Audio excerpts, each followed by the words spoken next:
For this tutorial, I'm going to show you how to easily scan a QR code with the built-in camera on your iPhone. QR codes are pretty common on product packaging, tickets, and restaurant menus, and can be a convenient way to share digital information on the web. Let's take a look at how to scan one. Here's a QR code on the inside of a box of a kitchen faucet. To scan the QR code, open the built-in camera app on your iPhone. Then hold your iPhone with the QR code in the center of the camera's frame. Make sure that there's plenty of light for the camera to read the code. Once the camera app recognizes the QR code, it will show a notification on the screen. Tap the notification to open the link associated with that QR code.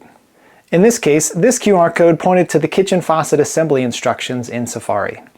If you enjoyed this tutorial, I know you'll love my free email newsletter. Get simple tutorials to level up your Apple Tech game delivered straight to your inbox. Visit level1nerd.net or at the link in the description. Until next time, see ya!